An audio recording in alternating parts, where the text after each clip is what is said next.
निवेदन कर रहा हूँ उस क्षण का की प्रतीक्षा कर रहे हैं जब अपने मुख्य अतिथि महोदय का अभिनंदन कर सके। मैं निवेदन कर रहा हूँ डॉक्टर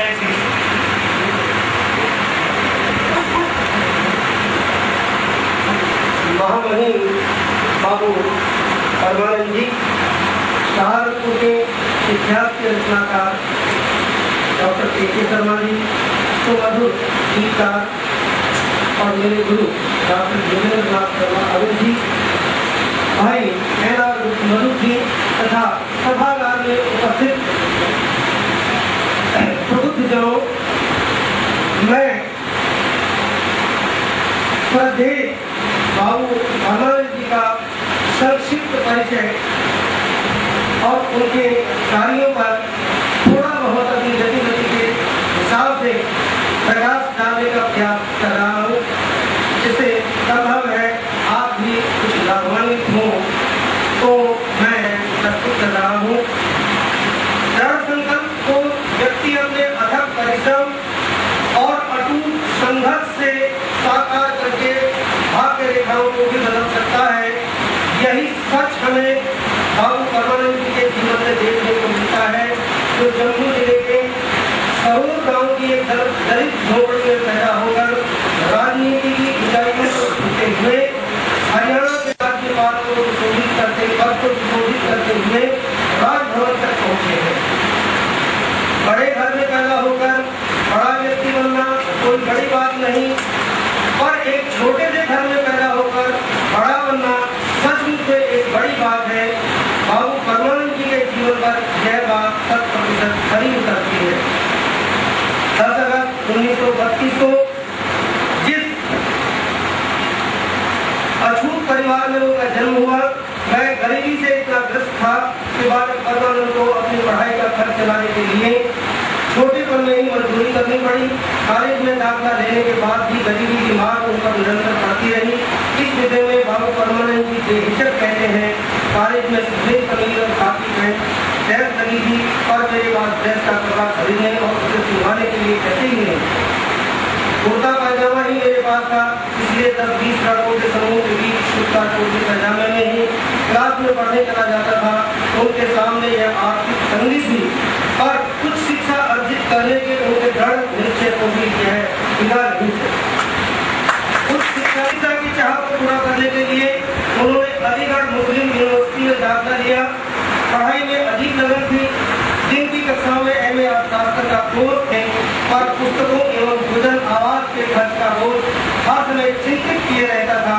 इस आर्थिक परेशानी से परेशान होकर यूं ही एक दिन एक चिट्ठी बाबू जगजीवन राम जी को, जो भारतीय दलित वर्ग संघ के अध्यक्ष थे और केंद्रीय सरकार के मंत्री थे, दिल्ली लिख गई। यह चिट्ठी लिखकर वे भूल ही गए थे कि उन्होंने कभी आर्थिक मदद के लिए किसी को चिट्ठी भी लिखी है। एक दिन चिंता में डूबे हुए जब ये कमरे में लेटे हुए थे, तो अचानक डाकिये ने आवाज दी, परमानंद कौन है? तुम्हारा मनियाडर है। इन्होंने उत्तर मनियाडर बांध का दर्शन किए तो पता चला कि यह 400 रुपये का मनियाडर बाबू जगजीवन राम जी ने भिजवाया। बाबूजी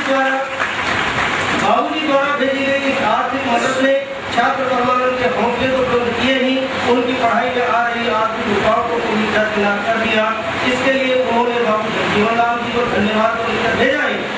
साथ ही इन्होंने संकल्प भी किया कि इस ऋण को मैं आजीवन दूसरों की मदद से चुकाऊंगा। आर्थिक मदद से छात्र परमानंद की आर्थिक चिंता को होने पर इन्होंने अपना पूरा ध्यान अपनी पढ़ाई पर केंद्रित किया। दिन रात की पढ़ाई का कुछ प्रभाव इनकी सेहत पर पड़ा और परीक्षा के दौरान ही टाइफाइड हो जाने से इन्हें अस्पताल में भर्ती होना पड़ा। ऐसी स्थिति में यूनिवर्सिटी से स्पेशल परमिशन लेकर इन्होंने वहीं अस्पताल में वार्षिक परीक्षा दी और दोनों परीक्षा फर्स्ट डिवीजन में। साथ ही यह भी साबित कर दिया कि दलित विद्वता के क्षेत्र में किसी तरह की कम है। सन 1958 में एम.ए. LLB करने के बाद इसमें अच्छे नंबरों के बाद हुए। इस परीक्षा में राज्य भर के उम्मीदवारों के बीच 9वां स्थान लेकर उन्होंने दलित समाज का नाम तो रोशन किया ही, साथ ही यह भी साबित कर दिया कि अध्यक्ष जी के सामने जहाँ एक और आर्थिक अभाव था, गरीबी थी, वहीं इसके निराकरण के लिए सिविल सर्विस परीक्षा पास करने के बाद कुछ पद की अनेक नौकरियां दी और दलित समाज के उत्थान के लिए इन्होंने समाज सेवा का मार्ग चुना और सरकारी नौकरी की शिक्षा को यही परमानंद जी के जीवन का मुख्य भाव था। जहाँ से उम्र है, गरीबी के अलावा अन्याय, अपमान, दुराचार, उत्पीड़न की मार उन्हें कदम कदम पर सहनी पड़ती है। रोजी रोटी के लिए उन्हें दर दर भटकना इस समय सहने पड़ते हैं, हर समय सहने पड़ते हैं। उन्हें ठेकेदार रोटी दिन ठंडक पड़ दिया था। जब यह 7वीं कक्षा में पढ़ते थे उस समय थप्पड़ के बाल को भूख की तरह उन्होंने कुत्ते से पी लिया था और उसने कसम खाई थी कि मान के भेदभाव और इस काम के लिए राज्य सत्ता की चाबी ही कारगर थी। इसलिए युवा परमानंद ने सरकारी नौकरी का त्याग छोड़ राजनीति को अपनाने का संकल्प लिया। राजनीति की शुरुआत इन्होंने अपने ही गांव से की, जहां 1961 में यह ग्राम पंचायत के सदस्य चुने गए।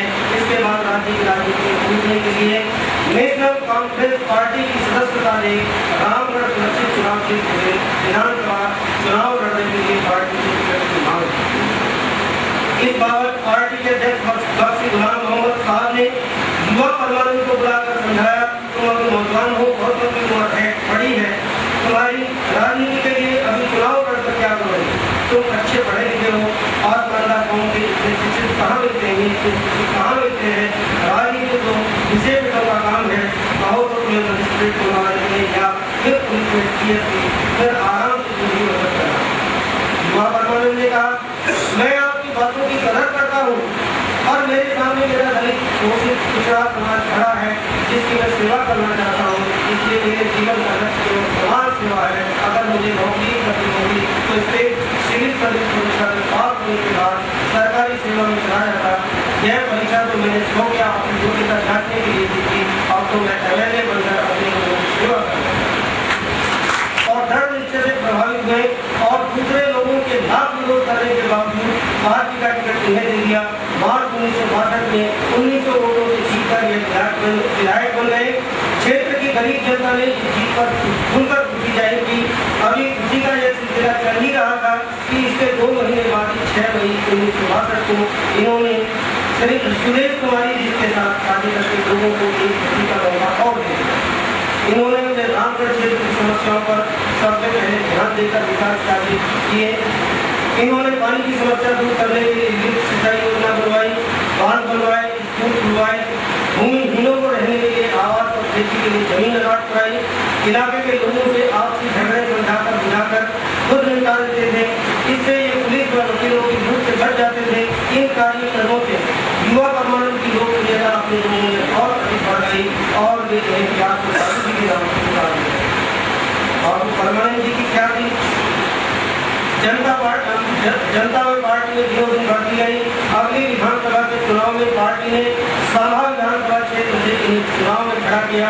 बाबूजी अपनी लोकप्रियता के कारण इसके बाद राजा गुलाम मोहम्मद साहब ने 1967 में उन्हें अपने मंत्रिमंडल में परिवहन मंत्री हो गए। इसके बाद बाबू परमानंद जी राजनीति की निरंतर ऊंचाइयों पर चढ़ते चले गए और इन्होंने पीछे मुड़कर नहीं देखा। इन्होंने जन कल्याण कार्यों को सर्वोपरि मानकर सदैव अपनी प्राथमिकता प्रदान की। इसी कारण से लोगों के विकास पुरुष के रूप में लोकप्रिय हो गए। पार्टी ही उनकी स्वच्छ छवि से काफी लाभ है। विधानसभा क्षेत्र से पार्टी टिकट दिया गया। इस बार मीर कासिम मंत्रिमंडल में उन्हें स्थानीय निकाय, आवास और सहकारिता मंत्री बनाया गया। बाबूजी ईमानदारी का अनुशासित किया था और कर्तव्य निष्ठा को देकर इन्हें स्पीकर मनोनीत किया। संविधान विशेषज्ञ एवं अनुभवी कानून होने के नाते बाबूजी ने सभा के स्पीकर के रूप में अपने त्याग किया। 8 सितंबर 1982 को मुख्यमंत्री शेख अब्दुल्ला के निधन होने पर उनके सुपुत्र डॉक्टर फारूक अब्दुल्ला मुख्यमंत्री बने। इस अवसर पर इन्होंने 25,000 दिहाड़ी मजदूरों की सेवाएं नियमित करा के उन्हें पक्का किया। 1987 में कांग्रेस के नेशनल कॉन्फ्रेंस के साथ मिलकर चुनाव लड़ा। बाबूजी ने अकेले नेशनल कॉन्फ्रेंस के उम्मीदवार के रूप में जम्मू से चुनाव जीता। पब्लिक अंडरस्टैंडिंग कमेटी के चेयरमैन के रूप में इन्होंने मजदूर और कमेरे वर्ग के हितों के लिए बहुत से कार्य किए। 1987 के चुनाव के बाद जम्मू कश्मीर में आतंकवाद का दौर शुरू हुआ।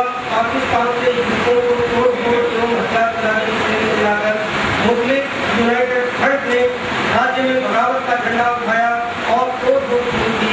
बाबूजी ने 1989 में मुख्यमंत्री को लागू कर दिया।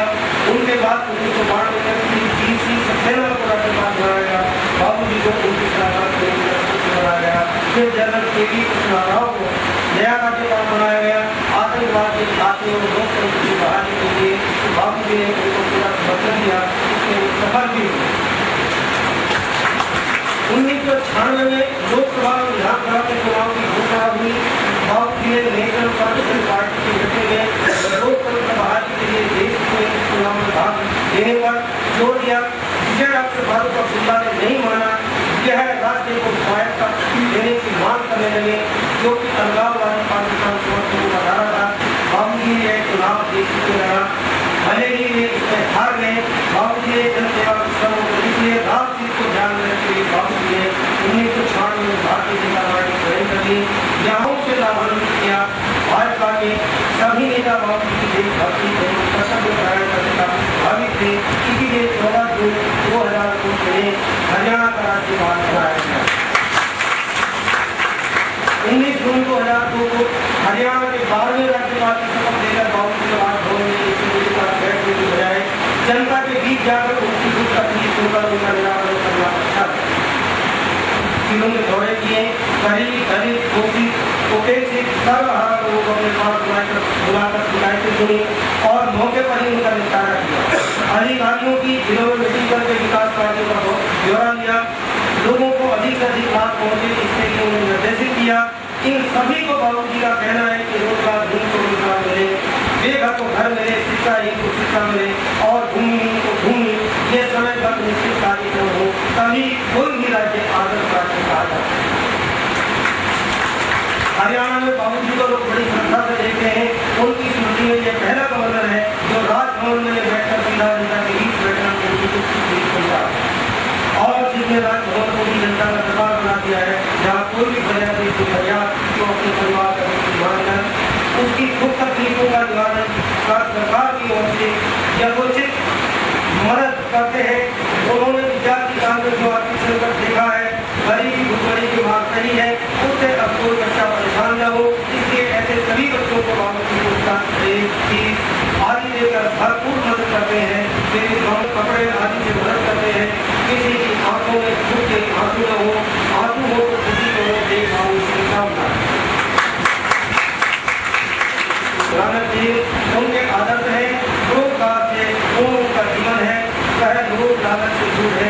उनकी तो ऐसे बाबू परमानंद जी को आज हम इस समारोह में मुख्य और सहारनपुर की जनता की ओर से बाबू जी का अभिनंदन करता हूँ। बाबू जी का अभिनंदन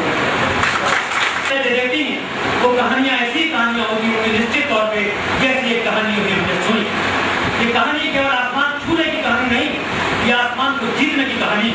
अभिनंदन करता हूँ उस व्यक्तित्व का जिसने संघर्ष की दौड़ थामे थामे अपनी भीतर के आस्था को, अपने भीतर की आस्था के पतन को आसमान के उस कोने तक पहुंचाया जहाँ को वो सब जुड़ी हुई शक्तियां जो आपके साथ थी गौरवान्वित हुई है। आप सबके लिए गौरव के क्षण लेके आए हैं। हमारे देश को ऐसे सपूतों पर नाज है क्योंकि हमारा देश ऐसे लोगों की कहानियों से उठा हुआ, बना हुआ, सजा हुआ देश है। मैं चेतना संस्थान के अध्यक्ष से फिर निवेदन करूंगा कि अभिनंदन स्वरूप बाबू जी को एक मानपत्र प्रस्तुत करें। मैं ये मानपत्र आपके समक्ष पढ़ रहा हूँ। विपरीत हवाओं के आकाश में दृढ़ संकल्प को पंख बनाकर उड़ान भरने वाले, राजपथ पर जनपद की संस्कृति के साथ यात्रा करने वाले, सेवा भाव को स्वभाव बनाकर जीने वाले, संघर्ष से उत्कर्ष छूने वाले, सुधी चिंतक कथा वक्ता शोषितों के बंधु, तेजस्वी, ओजस्वी, मनस्वी एवं यशस्वी महामहिम बाबू परमानंद जी राज्यपाल हरियाणा की सेवा में आदर भाव व्यक्ति को के मानपत्र प्रस्तुत किया गया।